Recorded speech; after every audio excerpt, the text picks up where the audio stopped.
21장 23절부터 이제 23장까지 큰 단락인데, 여기서는 방금 전에 했던 굉장히 선지자적 행동, 이제 특히 성전이라고 하는 것은 이스라엘 정체성의 핵심입니다.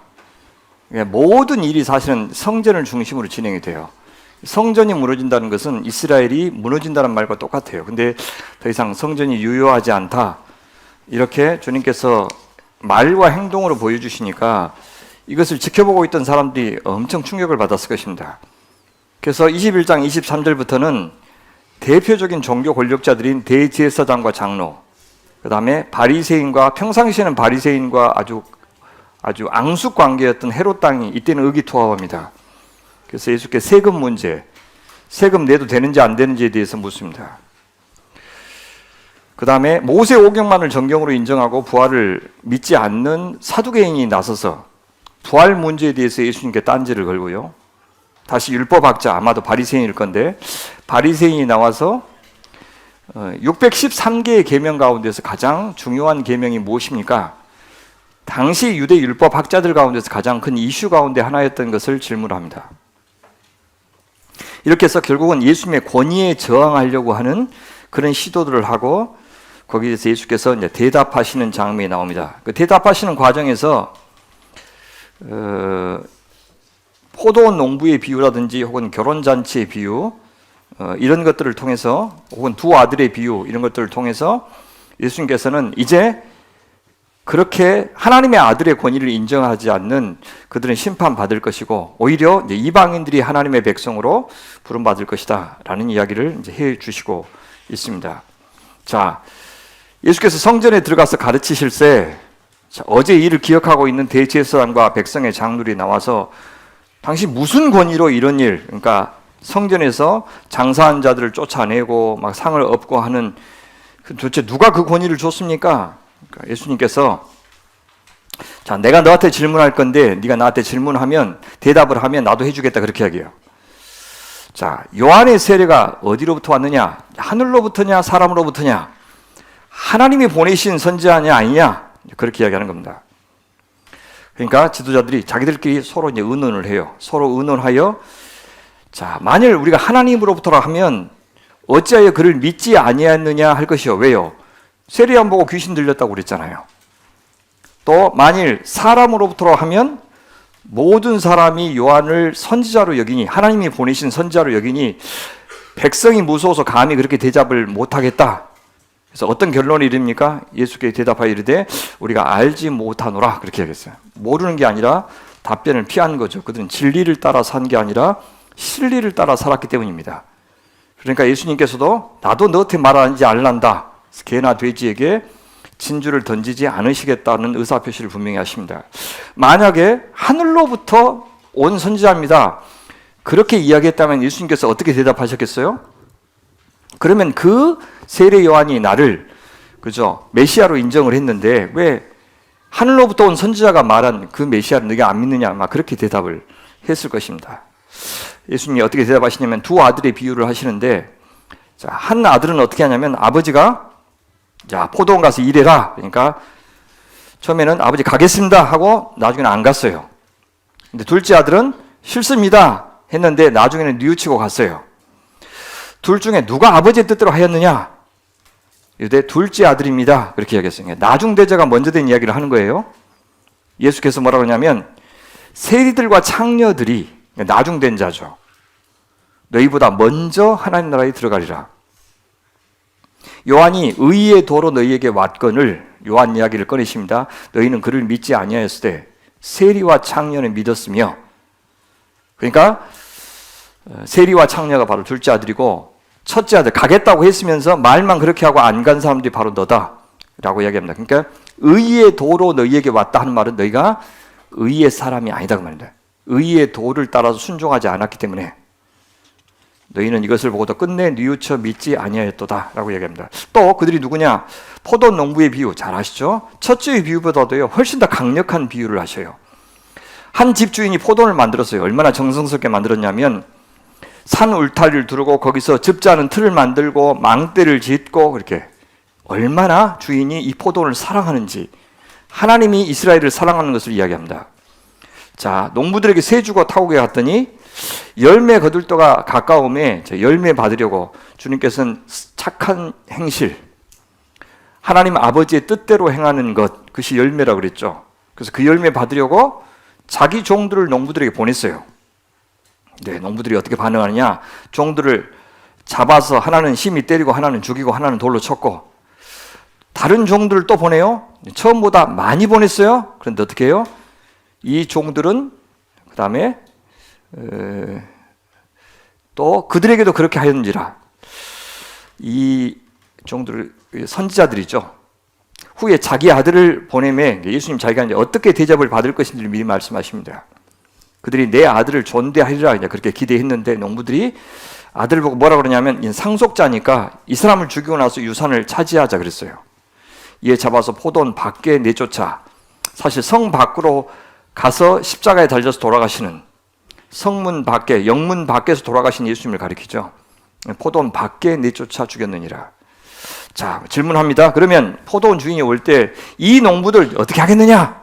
그랬더니 그 악한 자들을 진멸하고 포도원은 제때 열매 바칠 만한 다른 농부들에게 새로 줄지니라. 나중된 자가 먼저 되죠. 예수께서 이르시되 너희가 성경에 건축자들이 버린 돌이 모퉁이의 머릿돌이 되었나니 이것은 주로 말미암아 된 것이요 우리 눈에 기이하도다 함을 읽어본 일이 없느냐라고 이야기해요. 이것이 아까 호산나 다윗의 자손이요 하면서 찬양했던 시편 118편에 나온 이야기예요. 그러므로 내가 너희에게 이르노니 하나님 나라를 너희는 빼앗기겠고 먼저 된 자 유대인들은 빼앗기겠고 그 나라의 열매 맺는 백성, 이방인들이나 혹은 아까 세리 창기 같은 사람들, 그 사람들이 받으리라. 이 돌 위에 떨어지는 자는 깨지겠고 어떤 심판을 받느냐? 이 사람 위에 떨어지면 그를 가루로 만들어 흩으리라 하시니, 자, 대제사장과 바리새인들이 예수의 비유를 듣고 자신들을 가리켜 말씀하신 줄 알고 잡고자 하나 무리를 무서워하니 이는 그들이 예수를 선지자로 알미었더라. 선지자가, 사람들은 선지자로 아는데 지도자들은 선지자로 알지 않았던 것이죠. 이렇게 선민 이스라엘이 자동적으로 하나님의 백성이 안 된다는 것을 보여줘요. 로마서 11장에도 사도 바울이 그렇게 말하잖아요. 옳도다. 그들은 믿지 아니함으로, 유대인들은 믿지 아니함으로 꺾이고 너는 믿음으로 섰느니라. 높은 마음을 품지 말고 도리어 두려워하라. 하나님이 원가지들도 아끼지 아니하셨은즉, 이게 이스라엘도 유대인들도 아끼지 아니하셨은즉 너도 아끼지 아니하시리라. 그렇게 이야기해요. 그래서 예수님을 죽이려고 하는 마음이 계속 고조됩니다. 그 뒤에 나오는 예수님의 예루살렘에서 십자가에 달려 돌아가실 일을 지금 준비하는 것이죠. 또 결혼잔치 비유를 하는데 이것도 마찬가지로 나중된 자가 먼저 되는 원리를 보여줘요. 보통 한번 초대하고 난 다음에 잔치 기일이 되면 다시 한번 초청을 다시 보냅니다. 그런 거예요. 자, 혼인잔치가 벌어지는데 어떤 임금이 종들을 보내서 그 청한 사람들을 오라 그래요. 근데 오기 싫어했어요. 다시 종들을 한 번 더 보냅니다. 이르되 청한 사람이 이르되 내가 오찬을 준비하되, 아주 걸게 준비했어요. 소와 살찐 짐승을 잡고 모든 것을 갖추었으니 혼인잔치 오소서 이렇게 했는데도 사람들이 핑계를 대요. 나는 밭으로, 또 나는 사업하러 가겠습니다. 네, 중요하죠. 우리 신앙생활 하면서 생업 얼마나 중요합니까? 사업하는 건 얼마나 중요합니까? 근데 절대 그것이 주님 앞에 순종하고 예배하고 하나님 신앙하는 것보다 더 앞서서는 안 된다고 담대하게 이야기할 수 있어야 돼요. 목사님은 사회생활 안 해봐서 우리가 얼마나 절박하게 사는지 모릅니다. 언제까지 그런 이야기 할 거예요? 나중에 이제 은퇴하고 나서는 평생 동안 우리가 예서서 이렇게 고생하느라고 누려보지도 못했는데 이제부터는 좀 누려야죠. 그럼 언제 주님 앞에 똑바로 서서 신앙생활 할 수 있냐 이겁니다. 그 핑계가 통하지가 않아요. 자, 어떤 사람들은 자기 밭으로, 어떤 사람들은 사업하러 가버리고 또 남은 자들은 종들을 잡아서 오히려 그 초청한 종들을 잡아서 모욕하고 죽여버리기까지 해요. 이런 일들은 사실 일어나지 않아요. 그냥 좀 극단적인 사례를 이야기하는 겁니다. 우리가 선지자들을 무시하고 또 하나님의 말씀을 전하는 자들을 무시하고 또 특히 예수님의 초청에 대해서 거절하는 것이 얼마나 폭력적인 일인지를 묘사하기 위해서 이렇게 하는 겁니다. 자, 임금이 화가 났어요. 그래서 군대를 보내서 그 살인한 자들을 진멸하고 그 동네를 불사르는 심판을 행합니다. 자, 다시 부르죠. 종들에게 이르되 혼인잔치는 이미 다 준비되었어요. 그래서 이미 청한 사람들은 여기 올 자격이 없으니 합당하지 아니하니 다른 사람들 불러야 되겠죠. 네거리 길에 가서, 사람들이 굉장히 많이 다니는 길에 가서 사람들 만나는 대로 혼인잔치에 청하여 오라, 그렇게 이제 명령합니다.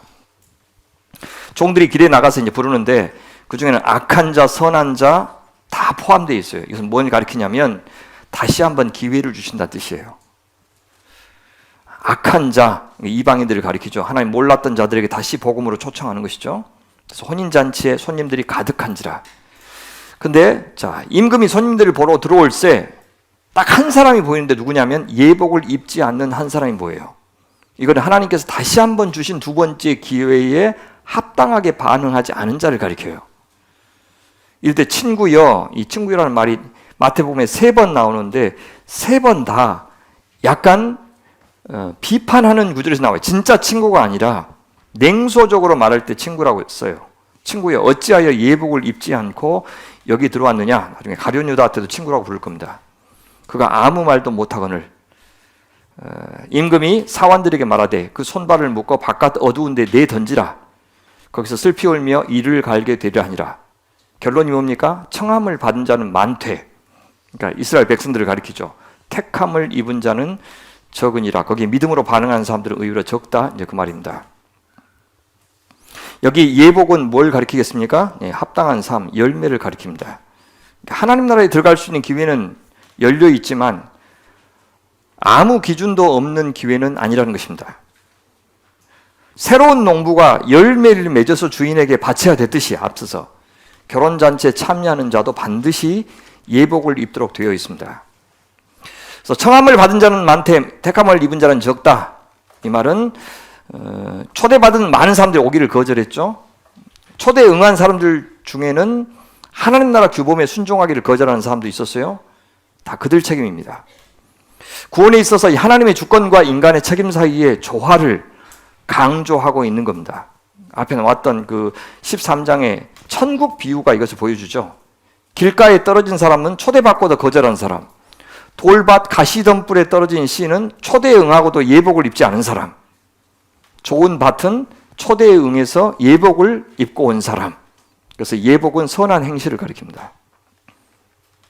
자, 그 다음에 자기 전공을 살려서 이제 이스라엘 지도자들이 3가지 질문을 던지는데 세금, 부활, 가장 큰 계명에 대한 것, 이 3가지입니다. 자, 봅시다. 바리새인들이 가서 어떻게 하면 예수의 말에 올무에 걸리게 할까 상의하고 자기 제자들을 누구를 보내냐면 헤롯 당원이에요. 헤롯 당원은 뭐냐면 로마에 굉장히 저항하는 사람들이죠. 열심당원. 자, 보내서 이제 묻습니다. 예수님한테 물어서 뭐라 하냐면 당신은 참되시고 진리로 하나님의 도를 가르치시며 하면서 예수님에 대해서 굉장히 좋게 말하죠. 아무도 꺼리는 일이 없으시니 이는 사람을 외모로 보지 아니하심이니이다, 이렇게 해요. 자, 바리새인들이 헤롯 사람들을 엄청 싫어했어요. 근데 헤롯 가문의 빌부터 사는 이 사람들을 같이 사실 이제 예수님을 반대하는 일에 있어서는 의기투합을 했던 거죠. 이것이 세상입니다. 선생님한테 예수님한테 이제 아부하는 말을 했어요. 사람을 외모로 보지 않으십니다라고 이야기했어요. 근데 실제 이 말이 그들을 믿는 말이 아니죠. 외모로 보지 않으시니까 그 사람이 이제 마음을 보시고 예수님께서 대답하시는 거죠. 도대체 무슨 의도로, 그냥 시험하려고 하는 의도로 이 질문을 하신다는 것을 다 알고 계시면서 이제 대답하실 겁니다. 그래서 질문이 뭐냐면 가이사에게 세금을 바치는 것이 옳으니까 옳지 아니하니까. 유대 성인들은 매년 로마 제국한테 인두세를 바쳤어요. 인두세. 근데 인두세는 황제의 주권을 인정한다는 의미로 이제 바치는 것이기 때문에 유대인들은 거부하기도 했습니다. 이 세금이야말로 이 식민지의 현실을 뼈저리게 느끼게 해주는 그런 제도였어요. 적법합니까? 옳습니까? 적법합니까?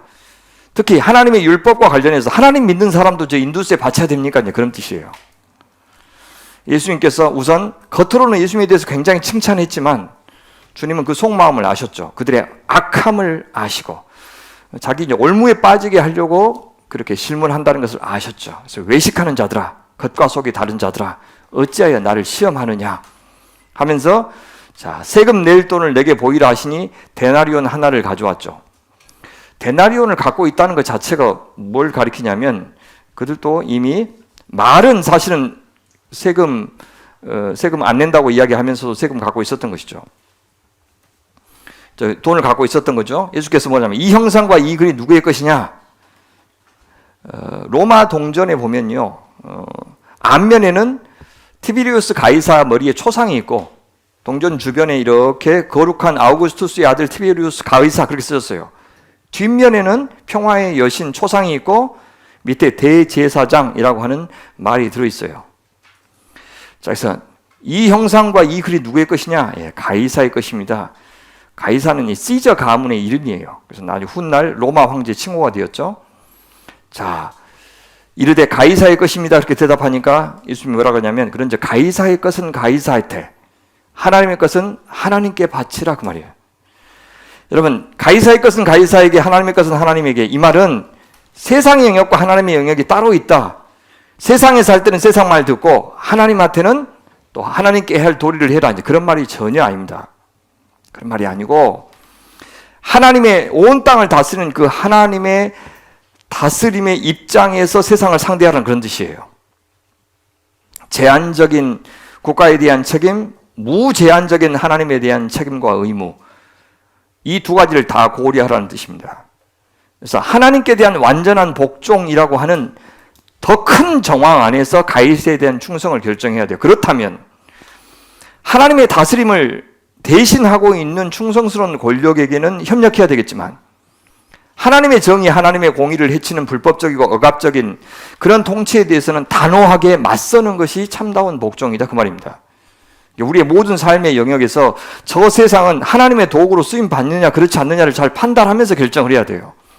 우리도 이 광주 전남 지역에서는 민주당이 많이 지지를 받지만 우리는 그렇지 않잖아요. 우리 그리스도인들은 민주당이라고 해서 이제 지지하고 또 국민의힘이라고 해서 거절하고 그것이 아니고 둘 다 하나님 나라의 입장에서 분별을 해야 돼요. 둘 중에 하나 선택하라면 어떤 쪽을 선택하겠지만 사안에 따라서 절대적인 지지, 절대적인 숭배, 추앙 이런 건 하지 말고, 그죠? 비판적인 지지를 잘 하는 것이 중요합니다. 단순히 양비론 하라는 뜻이 아니고 분명하게 결정해서 무엇이 조금 더 하나님 나라의 가치관에 어울리게, 그러니까 우리의 세금으로 우리가 돌봐줘야 될 약하고 가난한 사람들, 그 사람들을 누가 대신해서 그 사람들한테 하나님의 정의와 공의와 구제를 베풀어 줄 것인지를 생각하면서 결정하라 그 말입니다. 예, 그런 뜻으로 말씀하신 것이에요. 그래서 하나님한테도 잘하고 세상한테도 잘하고 그 말이 아니라는 것 꼭 기억하셨으면 좋겠습니다. 자, 사두개인들이 부활에 대한 질문을 던져요. 조금 에어컨 틀어주시겠어요? 자, 사두개인들은 최초의 성경 비평주의자들입니다. 무슨 말이냐면 그들은 모세 오경만을 유일한 정경으로 인정해요. 그리고 모세 오경 안에는 부활에 대한 직접적인 언급이 없다는 이유로 부활을 믿지 않았어요. 천사의 존재, 부활의 존재를 믿었던 바리새인과 그래서 앙숙관계였죠. 근데 모든 권력은 이 사두개인들이 차지했어요. 그래서 제사장이라든지 혹은 성전의 장로들, 이 사람들은 사두개파 출신들입니다. 율법 교사들은 주로 이제 바리새파 출신에서 나왔죠. 자, 부활이 없다고 생각했는데 부활이 있다면 도저히 이해하지 못하는 율법이 있어요. 뭐냐면, 자, 여러분 수혼법이라는 거 아시죠? 형이 결혼해서 살다가 자녀가 없이 죽었어요. 그러면 그 가문은 끊기게 됩니다. 그래서 끊기는 것을 방지하기 위해서 동생과 같이 결혼하죠. 이건 우리 시대는 상상할 수 없는데 우리 시대 윤리 갖고 설명할 수가 없어요. 고대 아니 다윗이 여러 아내를 두고 하는 것들을 우리가 어떻게 인정할 수가 있겠어요. 근데 그 당시에는 그랬어요. 대를 잇는 것이 여러 사람하고 결혼한 것보다 훨씬 더 중요하게 여겼었던 시대였어요. 그래서 그렇게 해서 한 사람이 하나가 죽고 아들이 없거든. 이제 그 남편의 형제가 그에게로 가서 그를 맞이하여 아내로 삼아서 남편의 형제된 의미를 다했다. 그런데 몇 사람이요? 둘째, 셋째까지, 그 다음 마지막에 7째까지 그렇게 하다가 최후에 그 여자도 죽었습니다. 그죠? 이런 일은 없죠. 그런데 굉장히 과장해서 상황을 만든 다음에 만약에 그랬다면, 자, 한 여자가 7명을 다 취했어요. 그러면 부활 때 이 여인은 7 중에서 누구의 아내가 되겠습니까? 그렇게 물어요. 그러니까 예수님께서 첫째지 그렇게 대답하지 않고 뭐라 그럽니까? 너는 성경도 하나님의 능력도 알지 못하는 거로 오해하였도다 그래요. 부활 때에는 이 세상에 있는 것들이 그대로 가족관계가 그대로 유지된다고 착각을 했던 것이죠.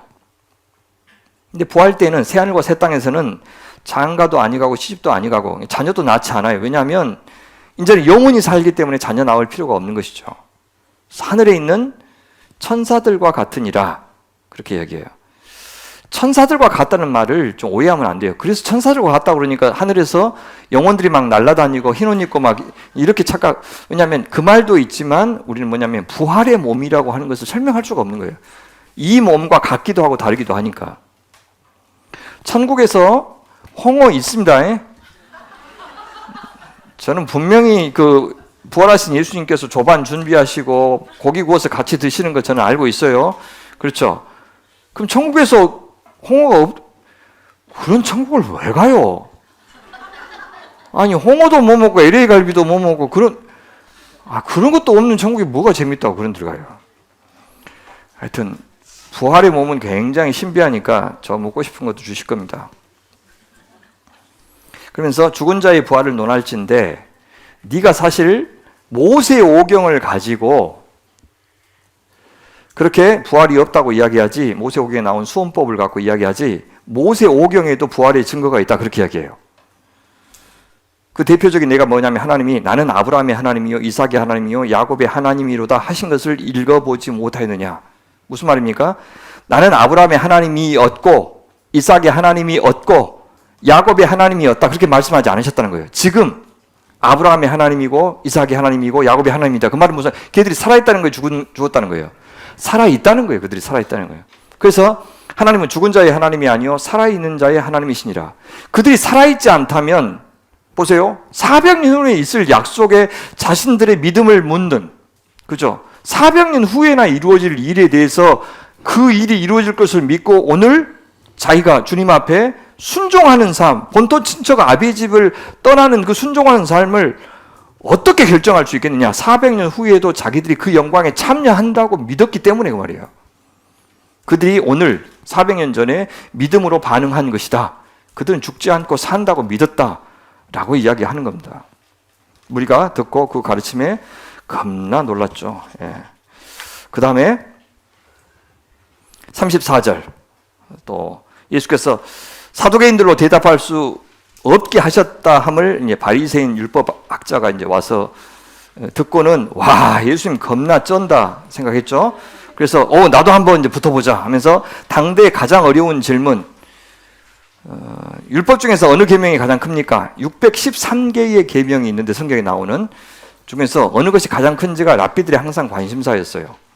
예수님께서는 아주 명료하게 조금 더 주저함 없이 대답하십니다. 우리 37절부터 40절까지 말씀 같이 한번 읽어볼까요? 시작. 예수께서 이르시되 내 마음을 다하고 목숨을 다하고 뜻을 다하여 주 너의 하나님을 사랑하라 하셨으니 이것이 크고 첫째 되는 계명이요 둘째도 그와 같으니 내 이웃을 내 자신과 같이 사랑하라 하셨으니 이 두 계명이 온 율법과 선자의 강령이니라. 아멘. 신명기서 6장 5절 인용하시면서 하나님 사랑을 얘기하십니다.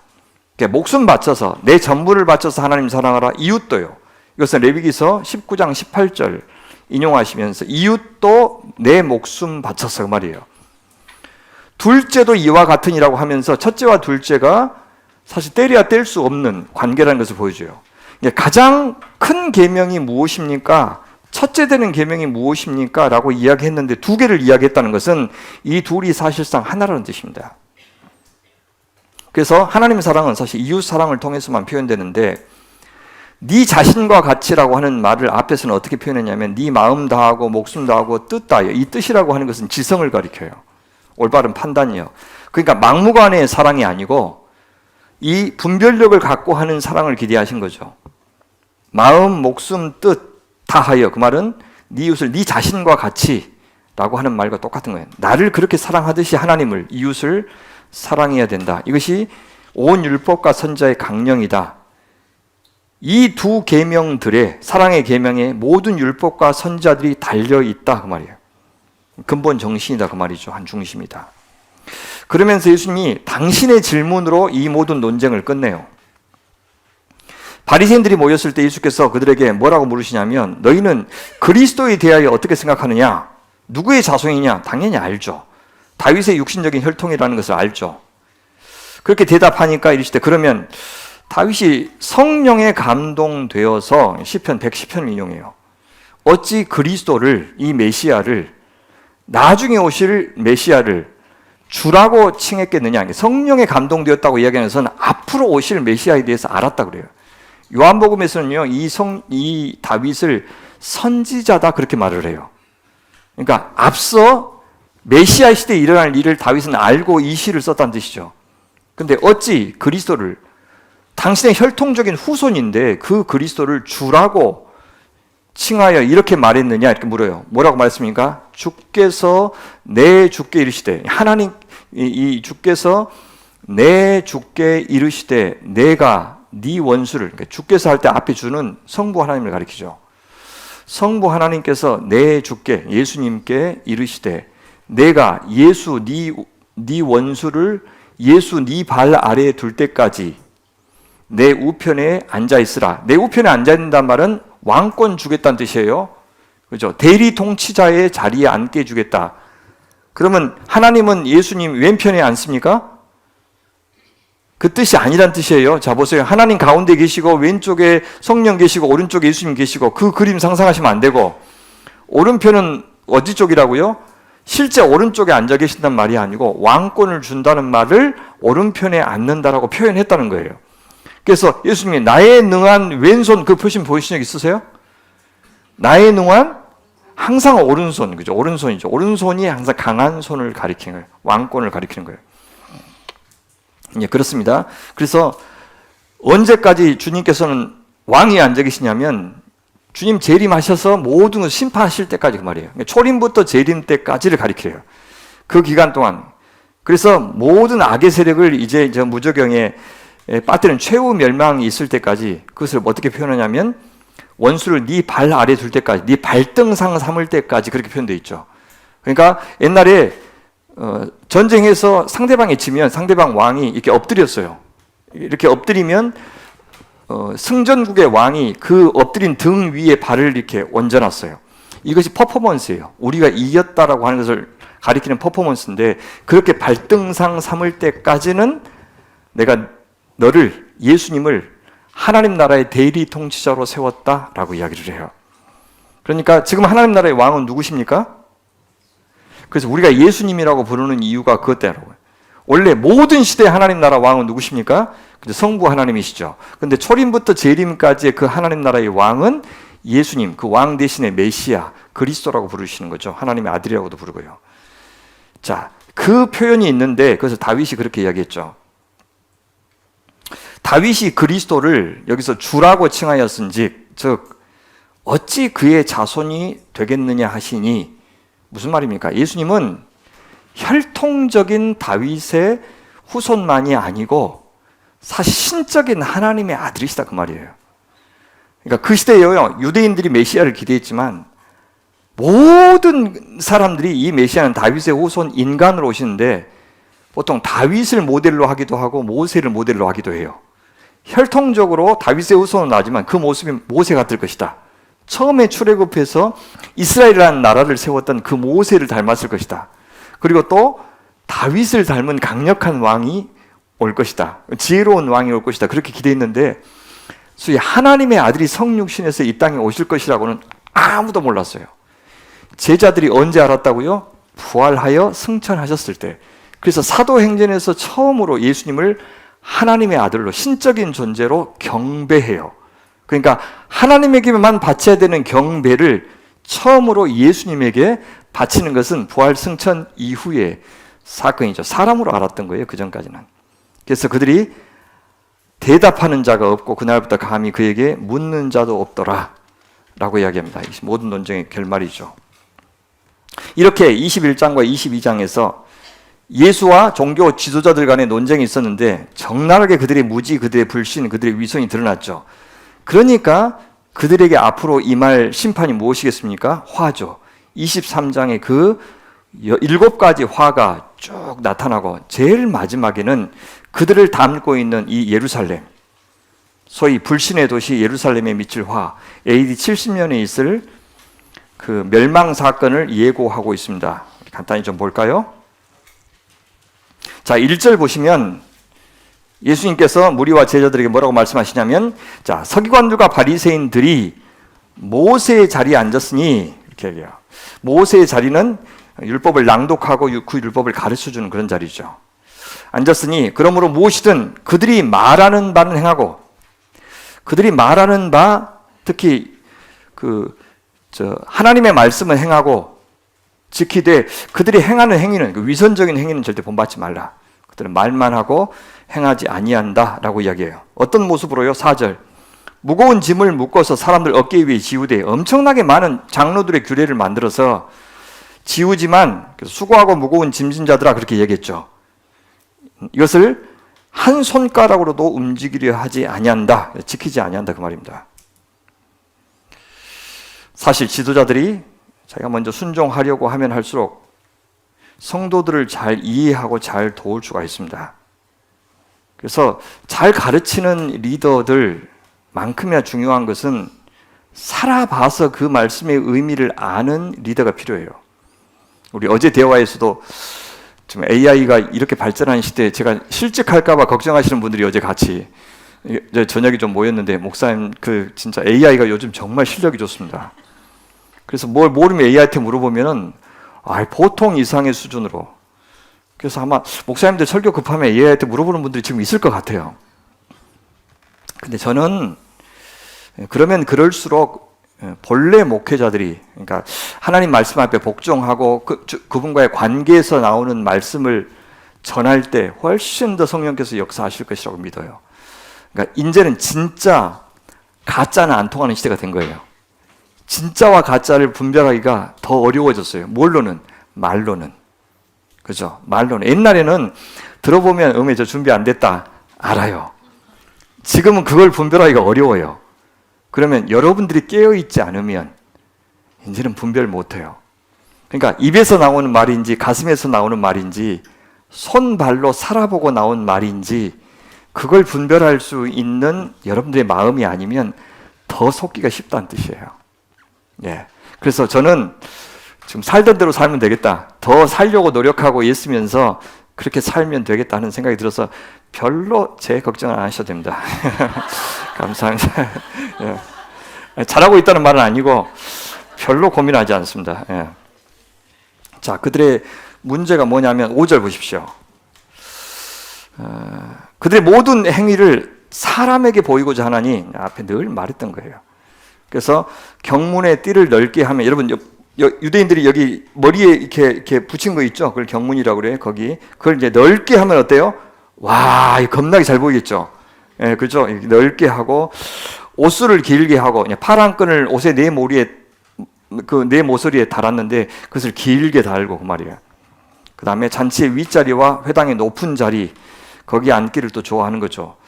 잔치 자리가 U자 형태로 이렇게 되어 있는데, U자 형태, 중앙이 가장 영광스러운 자리였고 그 중앙을 중심으로 점점 중요한 자리, 이렇게 되어 있었어요. 회당의 높은 자리라고 하는 것은, 회당 보면 사방 벽에 이제 돌 벤치가 있었어요. 중요한 사람들은 그 돌 벤치에 앉고, 또 그 회당에 손님들이 많이 왔어요. 외부 이렇게 여행객들도 많이 오고, 사도 바울도 그 여행객들 중에 한 명으로 회당 예배에 참석했죠.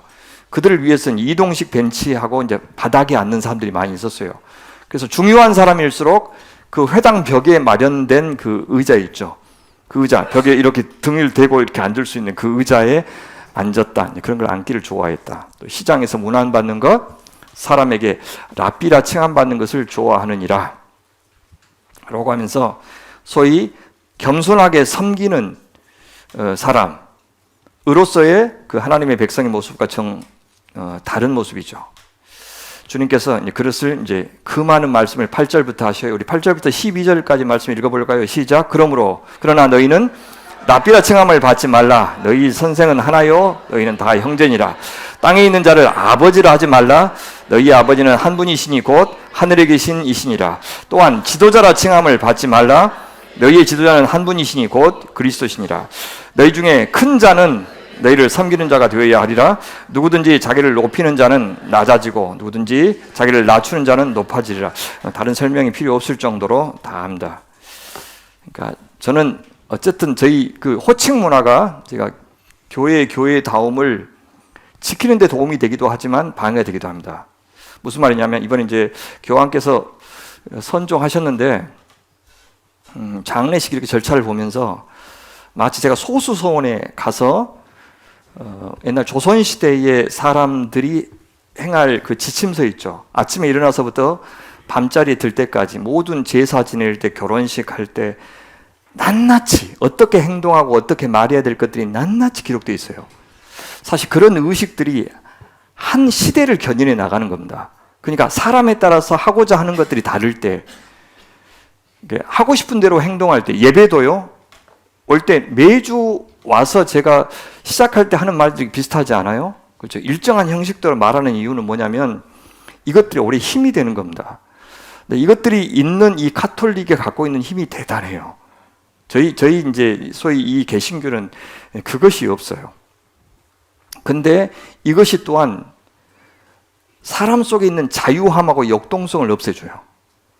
그러니까 순간순간 살아계신 그 하나님보다는 길들여진, 그렇죠, 예측 가능한 그 신을 만들어버리는 우를 범해요. 그래서 이 둘 사이가 굉장히 조화를 이루어야 되는데, 저는 한편으로는 제가 의식을 이렇게 교회 안에서 하나 둘씩 만들어가면서, 우리 부활절 때 경험하셨겠지만, 만들어가면서 동시에 이 호칭 문화를 없애고 싶은 마음이 아주 강한 사람이에요. 그러니까 모든 교회에서 형제 자매라고 부르면서 그렇게 서로 지낸다면 지금보다 훨씬 더 우리가 가까워지겠다. 높낮이가 없이 서로 기본적으로 서로 존중하는 문화는 있겠지만 형제 자매로 서로 부르면서 장로님, 권사님이라고 부르지만 않아도 정말 놀라운 하나님 나라의 어떤 경험들을 할 수 있겠다는 생각이 들어요. 여기 랍비라, 아버지라, 지도자라 칭함을 받지 말라. 제 마지막 이제 그 목회의 여정은 가정교회입니다. 그건 이제 제 아내의 특명이기도 하고, 당신은 반드시 집사로 사역을 마쳐야 된다. 그게 이제 약간 결혼 조건 비슷하게 돼 있기 때문에, 당신은 목사로 맨날 마이크 잡고 말하기만 하는데 무슨 하나님의 사람이 되냐고. 다른 사람들 다 앉아서 조용히 할 말이 있지만은 말도 못하고 저기 앉아있지 않냐고. 다 사랑받고 존경받는다고 착각하면서 평생 살았는데, 당신이 집사 돼가지고 이제 당신 모르는 사람들한테 가운데서 좀 신앙생활 하다가 죽어야지 사람 되지. 그 말이 맞는 것 같아요. 맞는 것 같아서 그렇게 되기는 좀 힘들지라도, 제가 형제와 자매로, 저를 형제라고 부르고 누구를 형제라고 부르는 그런 아주 동등한 공동체를 마지막에 제가 은퇴하고 나서 그런 가정교회를 하다가 마쳐야 되겠다는 생각은 분명히 합니다. 왜요? 너희 중에 큰 자는 너희를 섬기는 자가 되어야 하리라. 그러니까 제가 섬기는 자의 자리는, 자 섬기자, 내가 좀 하나로 더 움직이자, 그런 걸로는 안 됩니다. 모판을 바꾸지 않으면 절대 내가 안 바뀝니다.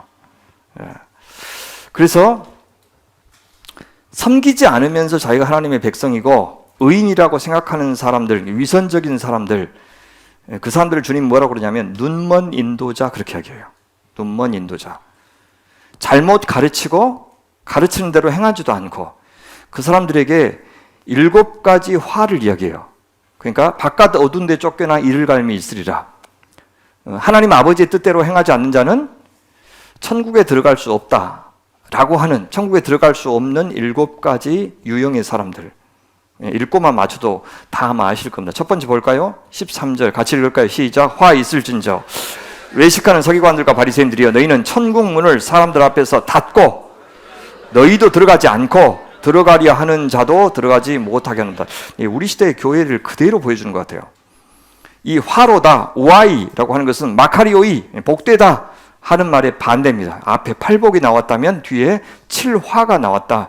그렇게 보시면 되겠습니다. 화의 대상은 외식입니다. 외식. 정말 정직한 것이 얼마나 중요한지, 내 부족함을 있는 그대로 드러내고, 그렇게 할 때만 하나님이 인격체가 되기 때문에 그렇습니다. 하나님은 내 신앙 고백에 감동하시는 것도 아니고, 내 열정에 감동하시는 것도 아니고, 그분이 원하시는 것은 딱 하나예요. 사랑이에요, 사랑. 당신을 살아계신 하나님, 우리를 향한 당신의 사랑을 믿어주는 사람이 되는 것, 그거 하나 딱 바라셔요. 그리고 그 사랑 이해한 만큼, 경험한 만큼 나도 반응하기를 바라시는 것, 그거에서 벗어나는 것은 다 외식입니다. 다만 우리 시대는 외식마저도 하지 않은 것이니까 그것이 야만의 시대죠. 그렇죠? 지금 이 소위 파시즘의 특징이 그것입니다. 파시즘은 눈치 안 봐요.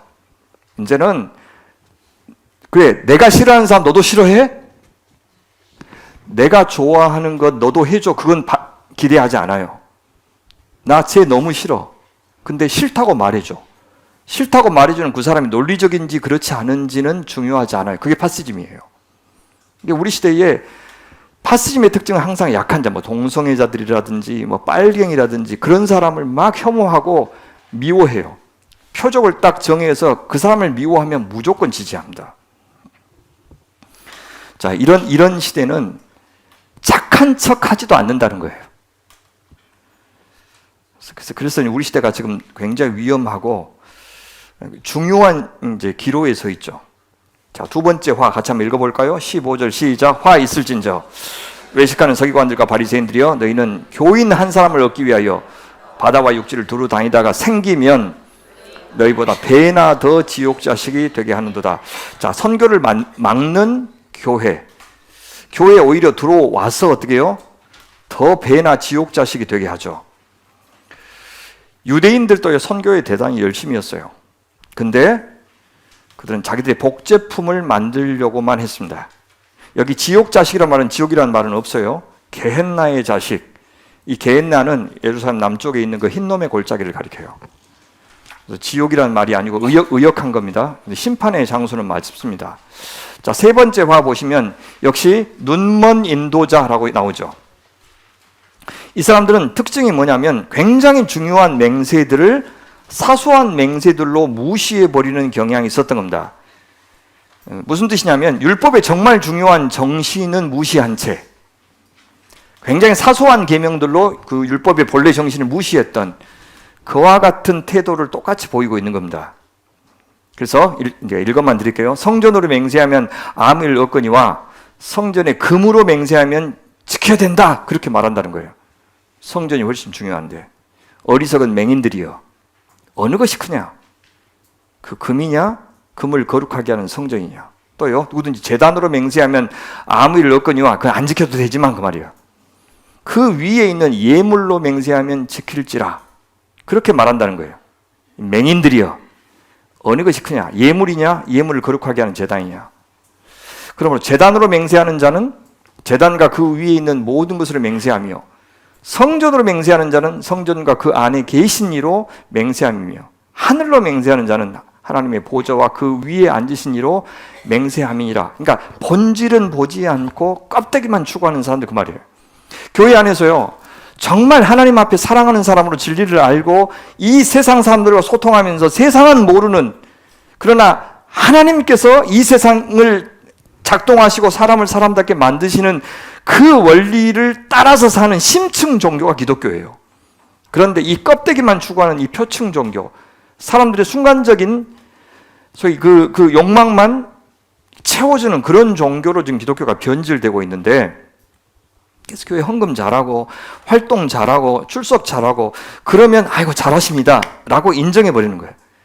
그래서 그 사람이 그렇게 같이 20년 30년 신앙생활에서 어떤 사람으로 변했는지, 가치관이 어떻게 변했는지, 약자에 대해서 강자에 대해서 그들이 보이는 태도가 어떻게 달라졌는지, 근본적으로 사람의 변화, 관계의 변화, 인생의 목표의 변화, 이것들에 관심을 갖지 않고 굉장히 피상적이고 지엽적인 것들을 가지고 싸우기도 하고 좋아하기도 하고 하는 그런 사람들을 가리켜 이야기하는 것이에요.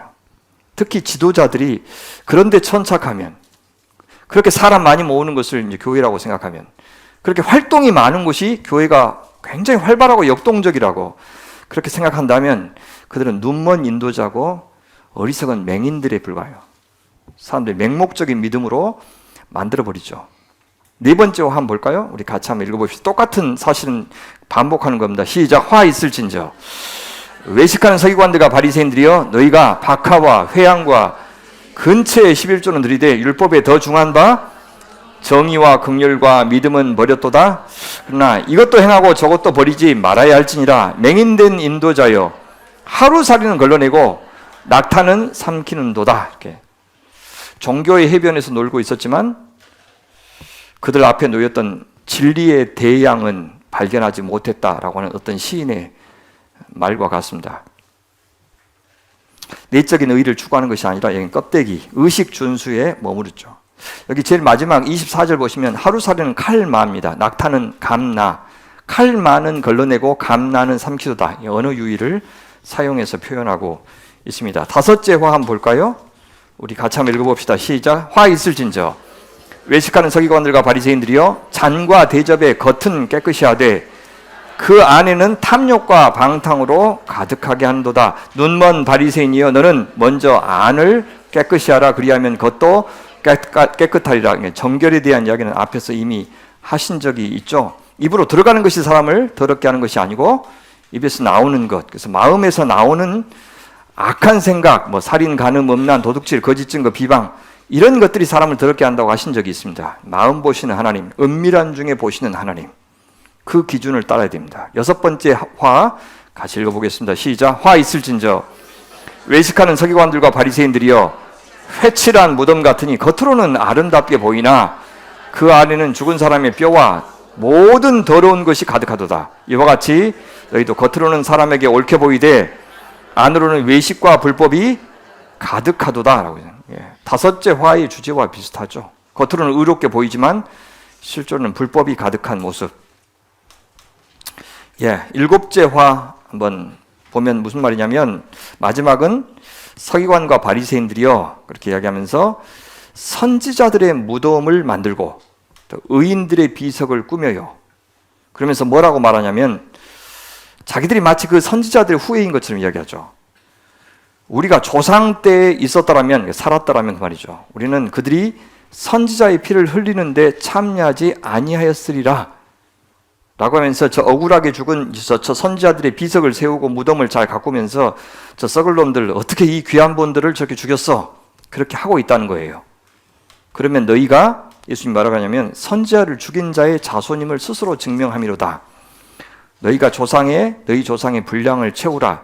아직 조상들이 악이 관영하지 못해서 주님의 심판을 아직 안 받고 있는데 네가 그 남은 분량 채워라 그 말이죠. 그러면서 뱀들아 독사의 새끼들아. 진짜 예수님 욕 잘해요. 정말 찰지게 욕을 잘하는 욕쟁이 예수님. 너희가 어떻게 지옥의 판결을 피하겠느냐. 그래서 뭐라면 내가 너희에게 선지자들과 지혜 있는 자들과 서기관들을 보내매 너희가 그 중에서 더러는 죽이거나 십자가에 못 박고 그 중에 더러는 너희 회당에서 채찍질하고 이 동네에서 저 동네로 따라다니며 박해하리라. 그러므로 의인 아벨의 피로부터 창세기죠. 성전과 제단 사이에서 너희가 죽인 바가라의 아들 사가라의 피까지 이건 역대합니다. 근데 유대 성경에서는 우리는 지금 개신교 성경이고 유대인 성경에서는 첫 번째 책이 창세기고 마지막 책이 역대하예요. 그러니까 맨 처음 나온 순교자하고 맨 마지막에 나온 순교자를 지금 둘이를 언급하면서 시작과 끝 전부 이 구약 시대의 모든 순교자들 그들의 의로운 피가 다 너희에게 돌아가리라. 내가 진실로 너희에게 이르니 이것이 다 이 세대에 돌아가리라 라고 이야기하면서 이 세대에 돌아간다는 말은 주후 70년에 그들이 예루살렘 성전이 디도 장군에 의해서 멸망될 것을 이야기하는 겁니다. 우리 23장 37절부터 39절까지 그 예루살렘에 대해서 그래서 하나님께서 애통해 하시는 장면 우리 같이 한번 읽어보겠습니다. 시작. 예루살렘아 예루살렘아 선지자들을 죽이고 내게 파송된 자들을 돌로 치는 자여 암탉이 그 새끼를 날개 아래 모음같이 내가 네 자녀를 모으려 한 일이 몇 번이더냐. 그러나 너희가 원하지 아니하였도다. 보라 너희 집이 황폐하여 버려진 바 되리라. 내가 너희에게 이르노니 이제부터 너희는 찬송하려다 주의 이름으로 오시는 이여 할 때까지 나를 보지 못하리라 하시니라 라고 얘기해요. 주님이 얼마나 사랑하셨는지, 얼마나 많이 기회를 주셨는지 그걸 이야기하죠. 예루살렘아 예루살렘아, 2번 부르면서 애가를 시작합니다. 여러 번 너희를 모으려고 했지만 너희가 원하지 아니하였다면서 우리의 책임을 분명히 강조하고 그 결과가 황폐해질 것이다 라고 이야기합니다. 이스라엘은 세상 끝에 영광스러운 모습으로 주님을 뵙기 전까지 주님을 보지 못할 것이다 라고 이야기하고 있습니다. 자, 그리고 나서요, 마태복음 24장과 25장은 바로 앞에 있었던 그 예루살렘의 심판이 있죠. 예루살렘에 임할 화에 대한 이야기입니다. 우리가 보통 이 24장, 25장을 예수님의 재림에 대한 이야기로 오해를 해요. 물론 예수님의 재림에 대한 이야기가 있어요. 근데 초림의 예수님도 알아보지 못한 자들에게 재림 이야기를 하실 리가 없고요. 대부분은 무슨 이야기를 하고 있냐면 주후 70년에 있을 예루살렘 멸망 사건에 대한 이야기예요. 그리고 그 시기는 징조가 있어요. 알아볼 수 있는 징조가 있을 것이다 이야기하는데, 마지막 다른 한때를 이야기하는데 그 한때는 아들도 그 시기를 모른다 그렇게 이야기하죠. 아들도 모른다. 그때는 바로 예수님의 재림의 때예요. 그러니까 예수님의 재림의 때에 대한 이야기가 맨 끝에 조금 나와요. 그러나 앞에 제가 말씀드릴 건데 그 앞부분은 전부 AD 70년에 있을 성전 파괴 사건을 가리킨다라고 하는 것을 염두에 두고 읽으셨으면 좋겠어요. 24장 볼까요? 1절. 예수께서 성전에서 나와서 가실 때 제자들이 이제 성전 건물을 가리켜 보이려고 나오니 대답하여 이르시되 너희가 이 모든 것을 보지 못하느냐? 내가 진실로 너희에게 이르노니 돌 하나도 돌 위에 남지 않고 다 무너뜨려지리라. 진짜 무서운 말이죠. 철저한 파괴. 이것을 예언하십니다. 제자들이 질문하죠. 감람산 위에 앉으셨을 때, 이 감람산 위에 앉으면은 바로 맞은편에 이 성전이 보입니다. 제자들이 너무 불길한 말씀을 하시니까 조용히 와서 묻습니다. 자, 우리에게 좀 말해 주십시오. 뭐를요? 어느 때에 이런 일이 있겠사오며 주의 임하심과 세상 끝에는 무슨 징조가 있사오리까? 그러니까 예루살렘 멸망 사건을 주님이 임하신 사건으로 보죠. 왜요? 주님이 임하시면 세상은 심판받고 의인들은 구원받을 것이라고 기대했기 때문에 그래요. 그때가 언제입니까? 그때가 다 되었다는 것을 알 수 있는 징조가 무엇입니까? 그렇게 이야기해요. 그러니까 예수님께서 세상 끝이 오기 전에 있을 일, 성전 파괴 사건이 있기 전에 오실 징조에 대해서 이야기하는데 우선 거짓 선자들이 나타난다 그래요. 그래서 예수께서 대답하여 이르시되 너희가 사람의 미혹을 받지 않도록 주의하라. 많은 사람이 내 이름으로 와서 이르되 나는 그리스도라 하여 많은 사람을 미혹할 것이다. 또 뭐예요? 사회적 혼란이 있을 겁니다. 난리와 난리 소문을 듣겠으나 삼가 두려워하지 말라. 이런 일이 있어야 하되 아직 끝은 아니니라. 민족이 민족을, 나라가 나라를 대적하여 일어나겠고 그 다음에 곳곳에 이제 난리 소문들이 나겠죠. 근데 아직 끝이 아니에요. 이 모든 것은 재난의 시작이니라 할 때 이 재난은 산통을 가리켜요. 산통. 그러니까 산통 후에 아기가 태어나지만 산통은 반복해서 지속적으로 일어나죠. 이런 다양한 재난이 반복적으로 일어날 것이다. 그래서 세상에 지진이 일어나고 또 세상에 전쟁이 일어나면 오메 말세다 이렇게 하지 말라 그 말이에요. 그렇죠? 그런 일이 반복적으로 계속해서 일어났으니까 그런 걸 갖고 무슨 코드 뭐라 그래요? 바코드. 요즘 바코드 아니고 뭐 다른 거 있던데. QR 코드, 그죠? 또 베리칩, 그죠? 그런 구라에 속지 말라 그 말입니다. 이제 왜냐하면 그날은 알 수 있어요, 없어요? 없고 여기서 나타나는 징조들은 무슨 징조? 성전 파괴 사건의 징조다. 이제 그렇게 이해하시면 되겠습니다. 자, 그 재난의 때에 제자들도 고통을 당연히 겪겠죠. 그때 끝까지 인내하고 견뎌야 구원을 얻을 수 있다고 이제 말씀해 주고 있어요.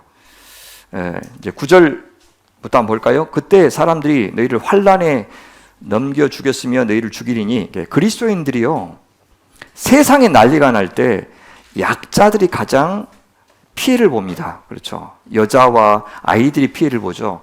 그리고 그리스도인들이 피해를 봐요. 왜냐하면 세상의 전쟁은 누가 일으키냐면 강한 자들이 더 이상 말로 통하지 않을 때, 소위 가치 있는 통치로 통하지 않을 때, 그때 전쟁을 일으킵니다. 파시즘의 끝은 항상 전쟁인 이유가 그거예요.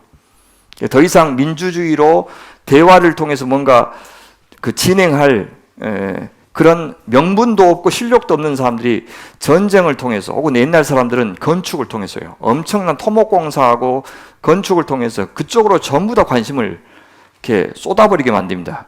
대형 토목공사 같은 거 있죠. 그래서 뉴딜 정책이 사실은 그런 것과 비슷했죠. 어쨌든 전쟁을 통해서 하는데, 그때 그리스도인들은 부당한 전쟁에 대해서 거부하지 않겠어요? 그렇죠. 그러면 그 그리스도인들이 옳은 일을, 부당한 정권에 대해서 옳은 일을 할 때 늘 이렇게 피해를 봅니다. 그래서 환란에 넘겨주고 너희를 죽이기도 하고 내 이름 때문에, 신앙 때문에 모든 민족에게 미움도 받을 것이다. 그때 많은 사람이 실족하게 되어 서로 잡아주고 서로 미워하겠으며, 이런 일이 어디서 일어나냐면 그리스도인들 안에서 일어난다는 거예요. 거짓 선자가 많이 일어나 많은 사람을 미혹하겠으며 불법이 성함으로 많은 사람의 사랑이 식어질 것이다. 자기 살기에 바쁘니까 남 챙기지 않게 되고 배신하게 되고, 그래서 넘겨준다 그렇게 얘기하죠. 13절, 그러나 끝까지 견디는 자는 구원을 얻으리라 라고 이야기해요. 이 전도하러 제자들을 보낼 때 주께서 10장 22절에서 해주신 말씀이 그거 아닙니까? 바로 이 끝까지 견디는 자는 구원을 받으리라 라고 하는 그 주제로 말씀하신 적이 있었죠. 너희가 내 이름으로 말미암아 모든 사람에게 미움을 받을 것이나 끝까지 견디는 자는 구원을 얻으리라. 이제 그런 일이 벌어질 것이라는 뜻입니다. 예. 그래서 14절, 이 천국 복음이 모든 민족에게, 이 모든 민족이라 했을 때는 로마 제국을 가리킵니다. 로마 제국에게 증언되기 위하여 온 세상에 전파되리니, 이것도 그들이 알고 있는 온 세상은 로마 제국이에요. 그제야 끝이 오리라. 실제 사도 바울을 통해서 이렇게 땅끝까지 이르러서 복음이 증거되죠. 로마서 15장 19절이 그것을 보여줘요. 표적과 기사의 능력으로, 성령의 능력으로 이루어졌으며 그리하여 내가 예루살렘으로부터 두루 행하여 일루리곤까지 그리스도의 복음을 편만하게 전하였노라 라고 하면서 로마 제국 전역에 복음이 퍼져가고 있는 것을 묘사하고 있습니다. 자, 특별히 유대 땅에는 어떤 환란이 임할 것인지를 24장 15절부터 이야기해줘요. 성전 파괴의 징조가 이것입니다. 그러므로 너희가 선지자 다니엘이 말한 바 멸망에 가증한 것이 우상숭배죠. 강요된 우상숭배, 그것이 거룩한 곳, 성전에 선 것을 보거든, 성전이 굉장히 더럽혀질 겁니다. 유린당할 것이에요. 그것이 이제 주후 66년부터 70년까지 로마가요, 예루살렘을 포위해서 공격을 합니다. 그래서 초토화시켜요. 다 굶어 죽이고. 그때 그 유대의 전쟁과 관련이 있는데, 그때 성전이 온전하겠습니까? 와서 난리가 나죠. 그래서 성전 제단에서 우상숭배가 자행되는 그런 일이 벌어질 때 그 말입니다. 그때 그리스도인들은 어떻게 해야 됩니까? 그때 유대에 있는 자들은 산으로 도망해라. 지붕 위에 있는 자들은 물건 챙기지 말아라. 밭에 있는 자들은 겉옷 가지러 다시 돌아가지 말아라. 그렇게 이야기하죠. 그날에 이런 일이 안 생기기를 구해야 되는데, 왜냐하면 워낙 극박하기 때문에 그때 마치 임신한 자들은 얼마나 더 고생하겠어요? 너희가 도망하는 일이 겨울에나 안식일이 되지 않도록 기도하라 라고 얘기해요. 21절, 왜냐하면 너무 환란이 크겠습니까? 그때는 큰 환란이 있겠습니다. 창조부터 지금까지 이런 환란이 없었고 후에도 없으리라. 참 지독한 살상이 벌어졌죠. 그때 이 디도 장군이 이 승리로 말미암아 나중에 로마의 황제가 됩니다. 아버지를 이어서. 즉 아버지가 그때 로마의 황제였고요, 그 아들이 디도였는데 후에 하고, 여러분 로마 가시면 개선문이 있죠. 개선문 보셨어요? 그건 저는 봤어요. 팔레스타인은 안 가봤는데 거기는 가봤어요. 그래서 거기 개선문은 이 유대 전쟁을 끝내고 돌아오는 아들을 위해서 만든 그 문이에요. 그 개선문이. 예, 그 콜로세움 앞에 개선문이 있잖아요. 그 문이 그 문입니다. 보면 주님이 사실은요, 그 날을 감하지 아니하였으면 얼마나 힘들었으면, 얼마나 참혹한 환란이면, 만약에 주님께서 자비로 그날을 감하지 아니하였으면 모든 육체가 구원을 얻지 못할 것이다 그렇게 해요. 그러나 택하신 자들을 위해서, 그리스도인들을 위해서 그 날들을 감하시리라 라고 해요. 왜? 이 날이 최후의 심판 날은 아니기 때문에 그 말이에요. 이것은 이제 불순종한 하나님의 아들을 죽인 이스라엘을 향한 하나님의 심판입니다. 근데 이스라엘을 향한 하나님의 심판 때 그리스도인들도, 의인들도 고난을 받아요. 어디서 볼 수 있습니까? 하박국 선지자의 말이 그것입니다. 비록 무화과나무가 무성치 못하며 포도나무에 열매가 없으며 우리의 양이 없을지라도 나는 구원의 하나님을 인하여 기뻐하리로다, 그렇게 얘기하죠. 그 일이 어때요? 수년 내에, 이 일을 수년 내에 부응케 하옵소서, 그렇게 얘기하죠. 그러니까 바벨론에 의해서 유다가 심판받는 그 하나님의 뜻이 수년 내에, 자기가 살아있는 동안에 자기도 당할 수 있게 해달라는 그 말이죠. 이 수년 내에 반드시 이루어지게 해 주십시오라고 심판을 구하는 기도 드리고 있습니다. 우리도 마찬가지예요. 하나님, 저만 좀 피하게 해 주십시오가 아니라 주님의 뜻이 이루어지면 저도 그 안에서 같은 고생을 하면서 그 자리에서 무임승차하지 않고 저도 그 일에 참여할 수 있도록 도와주십시오. 그렇게 기도해야 되는 것입니다. 우리 선교사님 보낼 때도 저도 같이 수고하겠습니다. 교회가 공간을 옮길 때도 주님, 저도 같이 참여하겠습니다. 그런 마음이 바로 이 마음이에요. 자, 근데 그 일이 속히 일어날 것에 대한 기대를 하지 말라는 거예요. 그건 시작에 불과하니까. 다시 한번 단도리 하시죠. 그때 사람이 너에게 말하되 거짓 선자들이 앞에 많이 나타난다는 말을 다시 반복합니다. 자, 그리스도가 여기 있다 혹은 저기 있다 하여도 믿지 말라. 거짓 그리스도들과 거짓 선지자들이 일어나 큰 표적과 기사를 보여 할 수만 있으면 택하신 자들도 미혹할 것이다 라고 이야기를 해요. 근데 믿지 말라. 보라, 내가 너희에게 미리 말하였노라. 그러면 사람이 너희에게 말하되 보라, 그리스도가 광야에 있다 하여도 나가지 말고, 보라, 골방에 있다 하여도 믿지 말라. 번개가 동편에서 나와서 서편까지 번쩍임같이 인자의 임함도 그러하리라. 죽음이 있는 곳에 독수리들이 모일 것이다. 주님이 임하시면 그날은 모든 사람들이 다 알지, 어디서 가면 그리스도를 만날 수 있어? 라고 물을 필요가 없을 것이다, 그 말입니다. 특히 여기, 자, 인자가 임할 때 앞으로 있을 일을 다시 한번 이야기하는데요. 어떻게 보면은 최후의 심판 때를 가리키는 것처럼 보이지만 아니에요. 이것도 아니에요. 자, 그날 환란 후에 즉시 해가 어두워지며 달이 빛을 내지 아니하며 별들이 하늘에서 떨어지며 하늘의 권능들이 흔들리리라. 이건 주님 재림 때 일어날 일이다. 그렇게 보겠지만 구약에서요, 묵시문학에서 거대한 나라들이 무너질 때 이렇게 표현해요. 예를 들어 볼까요? 이사야서 13장 10절에요. 바벨론 제국이 멸망하는 일을 이렇게 묘사합니다. 하늘의 별들과 별 무리가 그 빛을 내지 아니하며 해가 돋아도 어두우며 달이 그 빛을 비추지 아니할 것이로다. 어때요?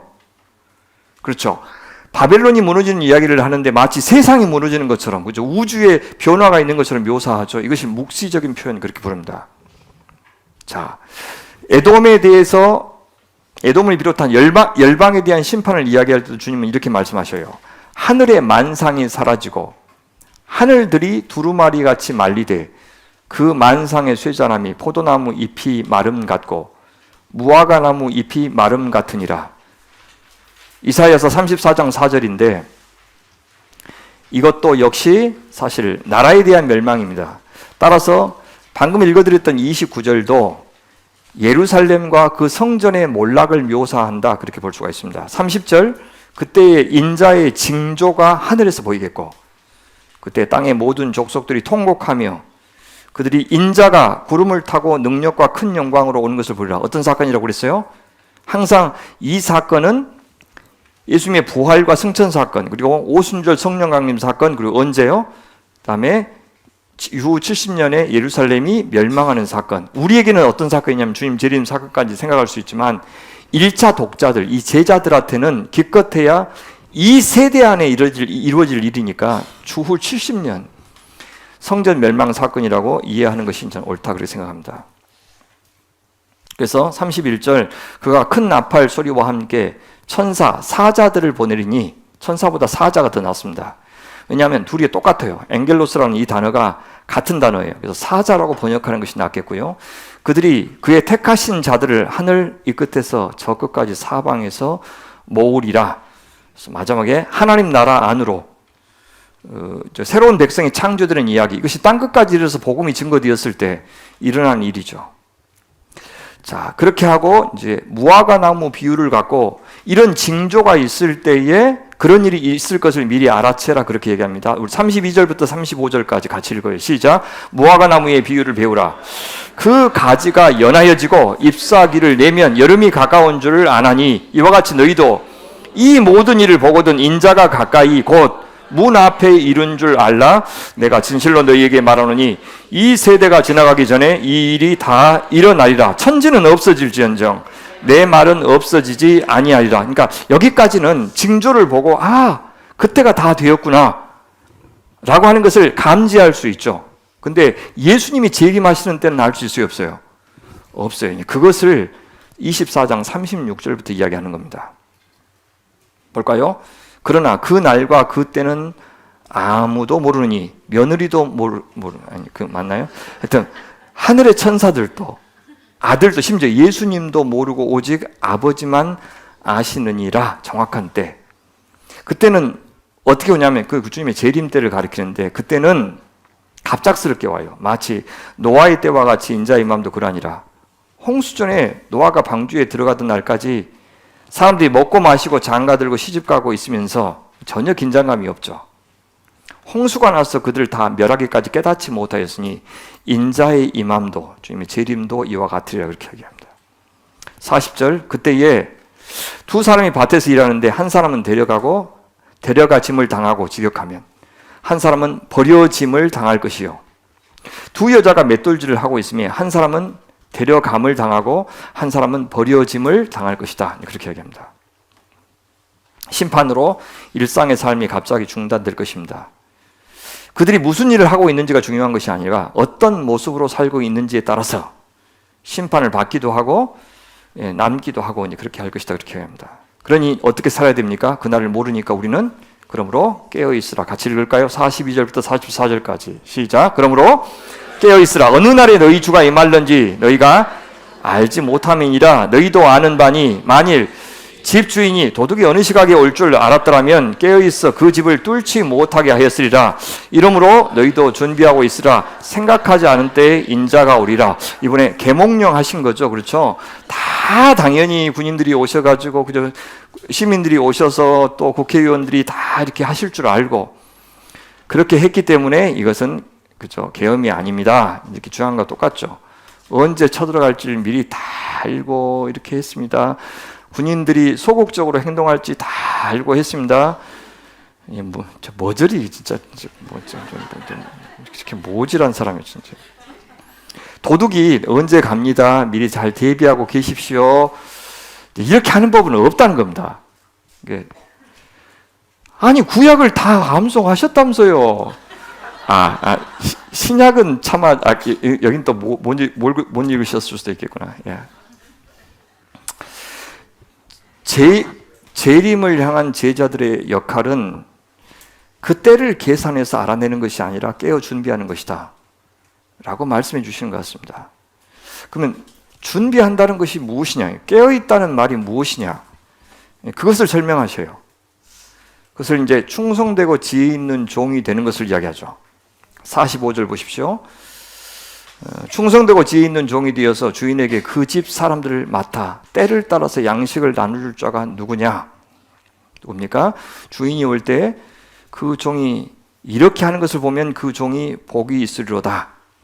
그래서 마치 주인이 여기 있는 것처럼 주인의 역할을 잘 대신하는 사람, 그것이 하나님께서 우리에게 맡기신 12고우를 다 맡겨서 다스리게 하시는 그 역할을 잘 감당하는 사람, 내 영역, 내 영향력, 그래서 내 이름이 예배를 받는 그런 삶이 아니라 내 모든 활동을 통해서 주님께서 선물로 주신 모든 조건들을 통해서 주님만이 참으로 경배 받으시기에 합당하신 분임을 증명해내는 혹은 시위하는, 데몬스트레이팅하는 그런 삶을 사는 것, 그것이 깨어 준비하는 삶입니다. 그래서 내가 진실로 너희에게 이르노니 주인이 그의 모든 소유를 그에게 맡기리라. 만일 그 악한 종의 마음에 생각하기를 주인이 더디 오리라 하여 동료들을 때리며 술 친구들과 더불어 먹고 마시게 되면 생각하지 않은 날, 아들도 모르는 그날이죠. 알지 못하는 시각에 그 종의 주인이 이르러 어미 때리고 외식하는 자가 받는 벌에 처하리니, 또 외식이 또 나오네요. 거기서 슬피 울며 이를 갈리라. 주인 앞에서는 굉장히 신실한 척했지만 실제로는 삶으로는 그렇게 보여주지 않는 사람 얘기하죠. 그다음에 열처녀 비유도 마찬가지입니다. 이것도 역시 이제 깨어서 준비한다는 것이 무슨 뜻인지, 깨어 있는다는 것이 잠을 안 잔다는 뜻이 아니에요. 그러니까 옛날에 철야기도 했던 것이,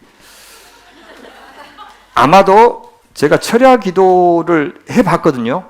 철야기도 했는데 우리 권사님들이 철야기도 할 때 진짜 말 그대로 철야기도 하는 줄 알았어요. 12시까지 하시고 주무시고 4시에 일어나서 다시 기도하시더만요. 진짜 그걸 몰랐어야 되는데, 산타클로스가 없다는 것을 깨닫는 그 순간만큼이나 배신감을 엄청 느꼈습니다. 그래서 어쨌든 기도하는 중에 가능하면 오셨으면 좋겠다고 생각을 해서, 여러분 주님이 여러분이 예배 드릴 때 오시기를 기대하십시오, 이렇게 목사님들이 설교하는 것을 많이 들었어요. 근데 그런 말이 아니고, 내가 잘 수도 있고 깨어 있을 수도 있죠. 왜냐하면 시차가 다르잖아요. 이제 우리는 자고 있을 때 저쪽은 깨어 있고, 그죠? 그러니까 언제 오셔야 되냐고, 주님이. 그죠? 시차를 감안해서 오시려고 그러면 겁나 곤란합니다. 깨어 있는다는 말이 정신적으로 살아있는 것을 이야기해요. 주님의 살아계심, 주님을 찾는 자들에게, 그가 살아있음과 그를 찾는 자들에게 상 주시는 이심을 믿는 마음으로 매 순간 하나님의 통치가 모든 장소에서 임하도록 하는 것, 청지기의 사명을 잘 감당하면서 살고 있는 것, 그것이 깨어있는 것이요. 왜냐하면 보세요, 그 다음 비유에서 그것을 알 수 있는데, 천국은 마치 등을 들고 신랑을 맞으러 나간 열 처녀와 같다, 그렇게 얘기해요. 신부의 심부름꾼일 수도 있고 신랑의 종들일 수도 있고, 신랑이 결혼 축제에 가는 길을 횃불을 들고 수행하는 역할을 하는 사람일 수도 있어요. 그 중에 5명은 미련하고 5명은 슬기는데 무엇이 결정하느냐 보세요. 미련한 자들은 등을 가지되 기름을 가지지 아니하고, 결정적으로 이것이 차이예요. 기름을 준비하느냐 그렇지 않느냐가 문제예요. 슬기는 자들은 이제 그릇에 기름을 담아서 등과 함께 가져갔죠. 자, 신랑이 더디 옴으로 신랑을 지금 데리고 가야 되는데, 신부집으로 가야 되는데 신랑이 안 와요. 안 왔었대요. 졸았는데 누가 졸았어요? 미련한 사람이 졸았어요? 아니면 다 졸았어요? 다 졸았어요, 다. 그러니까 깨어 있는다는 말이 잠 안 잔다는 말이 미안합니다. 아니라고. 다 졸며 잘세, 그렇게. 자, 밤중에 늦게 왔어요, 신랑이. 그러니까 신랑이로다, 보라, 신랑이로다 하면서 어떤 사람이 소리쳤어요. 맞으러 나오라 그렇게 하니까 그 처녀들이 일어나기는 다 일어났어요. 등을 준비했는데 어떤 사람들은 기름이 없죠. 그러니까 우리 등불이 꺼져가니까 기름 좀 나눠달라. 그러니까 슬기는 사람이 못 줘, 그랬죠. 우리 쓰기도 없어, 부족해. 하나님, 차라리 파는 자들에게 가서 너희 쓸 걸 사람은 시간이 없죠. 신랑이 안 기다려주죠. 그때 사러 간 사이에 신랑이 오므로 준비하였던 자들은 함께 혼인잔치에 들어가고 문이 닫혀버리죠. 그 후에 남은 처녀들이 와서, 미련한 5 처녀들이 와서 주여 주여, 어디서 많이 듣던 말 아니에요? 주여 주여, 그죠? 우리가 주의 이름으로 선지자 노릇하고 주의 이름으로 귀신도 쫓아내고 주의 이름으로 많은 권능도 행했지 않습니까? 할 때 이 주여 주여 그랬어요. 근데 나는 너희를 도무지 알지 못하니 불법을 행하는 자들아 내게서 떠나가라. 기름을 준비하지 못하는 자들이 불법을 행하는 자리예요. 미련한 자고 게으른 자죠. 오늘 주님께서 마땅히 하나님과의 관계에서 베푸신 은혜에 합당하게 살도록 요구하시는데, 살지 않아서 우리가 할 수 있는 변명은 아무것도 그날이 없어요. 아니, 그 날이 주님 오시는 날이 아니라 갑자기 주님께서 부르시는 날이요. 그날에 변명할 수가 없어요. 마치 주님 오시는 날은 무엇과 같냐면요, 기후 위기를 경고하는 것과 똑같아요.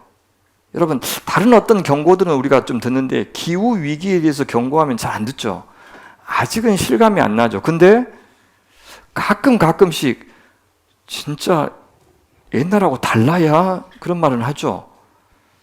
그죠? 기후 위기는 피부에 와닿게 그렇게 오지 않아요. 어느 순간 성큼 와 있고 어느 순간 성큼 와 있고. 주님의 오심도 그런 것 같아요. 주님의 오심이라고 그랬을 때 종말은 이중적인 종말이 있어요. 우리 개인이 죽을 때가 종말이에요. 주님이 안 오셔도 우리가 죽으면 그날이 종말이고 주님이 오실 날이 종말인데 주님이 오실 날도 그렇지만 우리가 죽을 날도 어느새 가까이 와 있죠. 예고되어서 얼마 남았다고 하는 통보를 받는 사람은 그나마 행운이에요. 사고로 죽거나 병으로 죽거나 성큼 우리에게 다가와서 너 이제 다 되었다. 그렇게 할 날이 오는 것이 인생인 것 같습니다.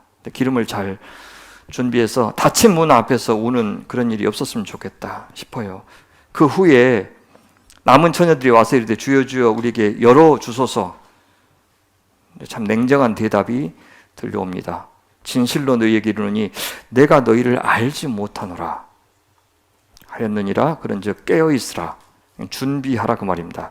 너희는 그날과 그때를 알지 못하기 때문이다 라고 이야기합니다. 달란트 비유도 마찬가지입니다. 우리가 잘 아니까 사실 길게 하지 않겠습니다. 너무 익숙하죠. 이 달란트는 여러분 탤런트가 아니에요.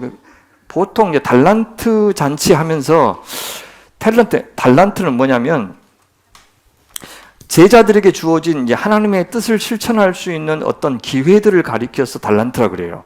그러니까 청지기의 사명이 있죠. 각자에게 주어진 청지기의 사명, 그것을 달란트라 그러지 은사를 가리키지 않는다는 뜻이에요.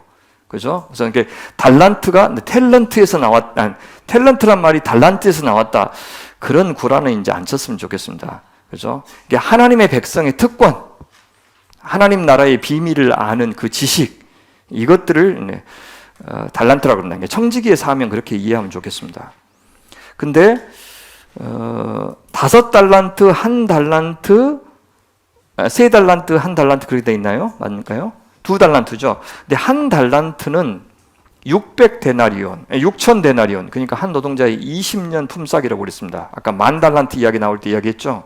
20년 품삯. 그러니까 1달란트 받은 사람이 적게 받은 게 아니에요.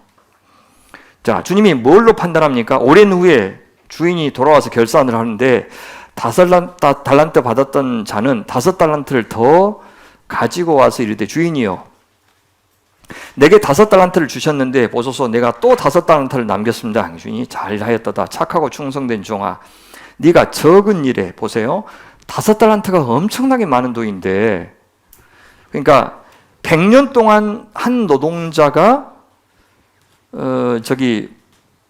안 쓰고 모을 수 있는 급여니까 어마어마하게 많은 돈이죠. 근데 적은 일이라고 이야기해요. 충성하였으면 네가 많은 것을 내게 맡기리니 내 주인의 즐거움에 참여할지어다. 2달란트 받은 자도 마찬가지예요. 근데 여기서 가장 많은 분량을 할애하는 것이 1달란트죠. 그러니까 아까도 미련한 여종들한테 훨씬 초점을 맞췄죠. 그러니까 준비하지 않은 것, 깨어있지 않는 것이 무엇인지를 보여주는 데 초점이 있어요. 자, 1달란트 받은 자는 뭐라고 변명하냐면 우선은 하나님에 대한 이해가 잘못되었어요. 주인이여 당신은 굳은 사람이라 그렇게 이야기하죠. 주인을 오해하고 있죠. 운명론적인 사고에 갇혀 있어요. 심지 않는 데서 거두고 해치지 않는 데서 모으는 줄을 내가 알았으므로, 뭘 알아요? 오해하고 있었습니다. 그래서 두려워하여 내가 실패할까 봐, 이 1달란트를 손해볼까 봐 나가서 당신의 달란트를 땅에 감추어 두었나이다. 보소서 당신의 것을 가지셨나이다. 그 주인이 뭐라고 대답하냐면, 악하고 게으른 종아, 나는 심지 않은 데서 거두고 해치지 않은 데서 모으는 줄로 네가 알았느냐? 그러면 진짜 그렇게 알았다면 뭐라도 해야 돼요? 아니, 은행에다 맡겨서 이자라도 받아야 되지 않겠느냐? 네가 진짜 나를 그렇게 알았다면 안 만큼이라도 충성해야 되지 않겠느냐? 라고 이야기하는 겁니다. 그러면서 그 1달란트를 빼앗아서 10달란트 가진 자에게 주었습니다. 무릇 있는 자는 받아 풍족하게 되고 없는 자는 그 있는 것까지 빼앗기리라. 여러분, 순종해보면 그 순종의 기쁨이 훨씬 더 좋아서 이건 절대 희생이나 헌신이 아니구나, 내가 주님 앞에 부름받아서 사는 것 자체가 복이구나 하는 사람들은 어때요? 훨씬 더 복종하고 순종하기가 좋아지죠. 사실 멀리 떨어져 있는 사람이 상상만 해요. 그리고 계산만 해요. 야, 내가 뭘 포기해야 저기까지 갈 건데. 그래서 저기서 주님 앞에 충성하여 하나님의 역사에 참여하는 기쁨을 모르는 사람들은 내 것이 커 보여요. 내 시간이 커 보이고 내가 누리는 인생이 훨씬 중요해 보이고, 그래서 있는 자는 훨씬 더 받는단 말은 그 말이에요. 특히 여기서 우리가 오해하면 안 되는 것이 뭐냐면, 주님께서도 일 잘하는 사람 좋아하신다. 이제 그렇게 보시면 안 돼요. 그런 뜻이 아니에요. 보세요. 이 5달란트 받은 자에게 그 어마어마한 일을 했는데 적은 일이라고 하는 것은 무슨 뜻입니까? 그 사람이 혼자 할 수 없어요. 그러니까 여기서는 다 맡겨두고 그 종이 잘하고 있는지를 지켜보고 평가만 하는 그런 주인처럼 나오죠. 근데 주님은 안 그러시잖아요. 우리한테 맡겨두시고 잘하는지 못하는지 보시고 그 성과에 따라서 우리에게 상급 주시는 그런 분 아니죠. 그렇게 오해하니까 달란트 비유가 상급 비유가 되는 거예요. 그래서 이 땅에서 우리가 열심히 수고하고 예수면 하나님께서 훨씬 더 하늘나라에서 많은 상급 준다. 그렇게 잘못 오해하게 만든 겁니다. 이거는 지금 정말의 충성의 마음에 대한 평가예요. 그러니까 주님이 은사를 주시면은 어떻게 합니까? 그 일을 감당할 수 있도록 주님이 압도적으로 많은 일을 하셔요. 그러니까 우리가 사람들 보기에 대단한 일을 했더라도 사실 주님 보시기는 어때요? 그건 작은 일에 불과하다. 내가 하는 엄청나게 더 큰 일에 네가 참여하게 될 것이다. 그렇게 하게요. 너한테 이만큼 했으니까 훨씬 더 큰 일을 맡기겠다. 그런 의미가 아니고 내가 하고 있는 훨씬 더 영광스럽고 풍성한 일에 네가 참여하도록 내가 복을 주겠다. 그렇게 이야기하는 겁니다. 그래서 이것을 상급론으로 받으면 안 되고 주님을 어떻게 이해하고 있느냐, 주님 앞에 내가 어떤 마음으로 충성하고 있느냐, 그 청지기의 마음을 보는 그런 이 비유다라고 하는 것을 생각하시면 되겠습니다. 그 다음에 최후의 심판 이야기 하시는데 이것도 사실 간단한 이야기입니다. 근데 주님이 무엇으로 마지막 심판 기준으로 삼느냐? 우리 이미 알고 있습니다. 의입니다. 의. 하나님 아버지의 뜻대로 행하는 자, 십자가의 길에 같이 참여하는 자, 그것은 가장 낮은 자리에서 섬기는 것, 소자를 주님 대하듯 하는 것, 그거죠. 일관되게 이렇게 나중된 자가 먼저 되고, 그죠? 으뜸이 되고자 하는 데는 끝이 되는, 그것이 하나님 나라의 합당한 기준이죠. 그게 하나님의 뜻을 행하는 것이에요. 자, 인자가 자기 영광으로 모든 천사들과 함께 올 때에 자기 영광의 보좌에 앉을 것인데, 그때 모든 민족을 그 앞에 모으고 각각 구분하기를, 이제 목자가 양과 염소를 구분하는 것 같이 하여, 양은 그 오른쪽에, 이 사람들은 이제 오른쪽에 있다는 말은 하나님이 자기 백성의 영광스럽고 호강하는, 이제 호감이 가는 그런 자리를 준다 그 말입니다. 오른쪽은 원래 유대인들한테 그런 뜻이에요. 오른손, 오른쪽, 이렇게. 양은 오른쪽에, 염소는 왼쪽에 둘 것인데, 그때 임금이 오른쪽에 있는 자들에게 이르시되, 내 아버지께 복을 받을 자들이여, 천국에 들어갈 자들이죠.